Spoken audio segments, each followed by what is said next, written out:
What if your child could just learn how to swim at their absolute best in under 3 minutes a day?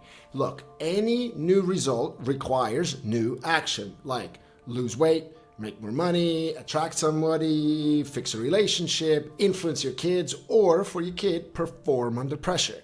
But new actions often feel hard, and they feel hard for one reason and one reason only. You're not in the right state.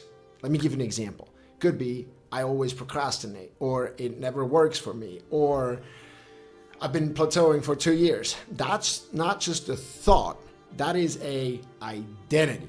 And identity is another word for core belief. If your core belief is I procrastinate, you will procrastinate.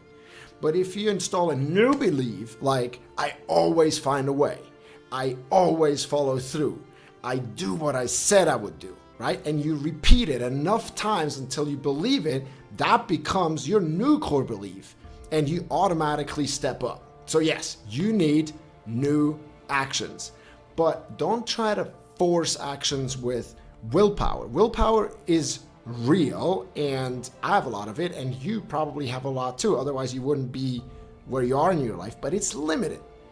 When you're in the right state, there is no push. It just naturally flows. So the real skill is, how do you change your state?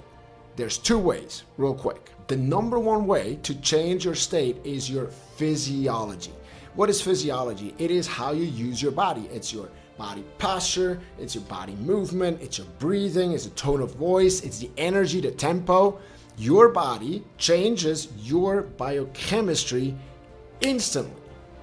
And your biochemistry changes your state. And if you're slumped, breathing shallow, low energy, low voice, right, you will feel a certain way.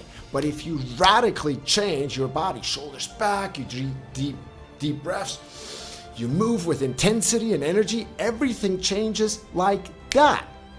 So when the state changes, your behavior changes. When your behavior changes, results change. The second way to change your state instantly is focus. Focus equals feeling. Whatever you focus on, you will feel, even if it's not true. So it's not about what's true, it's about what you're focused on. And focus becomes reality for an individual in that particular moment, right? Learn to control your focus and you control your emotions. Learn to control your physiology and you control your emotions. It's really that simple. And how fast does it work if you really do it? In a heartbeat. But you have to train it like a muscle until it becomes second nature. And when it's trained, it's not fake, it's not forced, it's just who you are. One of the swimmers that I worked with was Maria Popa from Romania, and she was one of the best in her country at 13. And then what happened is she hit a plateau for 2 years, not a single personal best all that time. And she couldn't do anything right in competition. And then she became so hopeless and even said that she was considering quitting back then. And so I asked her what the problem was, and she listed all these reasons. My technique doesn't feel right, my training isn't going well, my recovery isn't good, my feeling for the water is gone, all the circumstances. And here's what happens in a lousy state. You create stories to stay there. Make sense? We are storytellers. Tell the story wrong, you feel powerless. Tell the story right, you feel empowered. So I said, have you ever jumped in the water during a competition and your stroke just felt perfect? Close your eyes. Step into that moment. Now do it again. Do it again. Do it again. And her face started to change. She started to smile. I could literally see her state shift. And I said, okay, open your eyes. How did that feel? And she said, amazing. And I asked, okay, while you were doing that, were you thinking about your plateau? And she said, no. And I said, then why would focusing on your plateau ever bring you back to that peak performance feeling? That state is already in your body. You have to access it with your physiology and your focus. And then what we did, we looked at some old pictures together of her, of a competition where she absolutely crushed, smashed all her personal bests. And you notice she walks on pool deck with swagger, her body posture is strong, her breathing is calm from what we could tell from the pictures, her eyes are intense, and every movement, it just looks certain. And I asked, do you remember what you were focusing on? And she said, yes.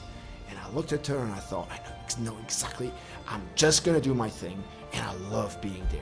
That's certainty. To perform under pressure, you need that level of certainty. And like, look, if I want to build my biceps, what would I do? I pick up a weight and I do curls, right? If the weight is light and I can do it 100 times, nothing changes. If I don't use a muscle, I use it. But if I put a heavy weight where I can barely do 8 and I get to 9, 10, 11, maybe 12, those last reps create the most growth, right? And emotional muscles work the same way. Faith unused shrinks. Courage unengaged shrinks. Passion unexpressed weakens. If you want more of those emotions, you have to use them. And the way to access them is to, 1, learn to use your physiology, and number 2, learn where your focus is. Every feeling you've ever wanted, confident, proud, strong, loved, excited, passionate, you felt it at some point in your life. If you've ever felt it, you can feel it again, because the same pattern of physiology and focus together creates the same state. Yes, achieve the goal, but why wait 10 years to feel good? Become the master of your state now, because if you master your state, you master your swimming career, and to some extent, you master your life. And if you want the exact drills that I learned from the sports psychologist of Michael Phelps that we use at Swimpros to make our swimmers bulletproof for big races, then click the link in the description, and I invite you to join the Swimpros Skool group, and I hope to see you there.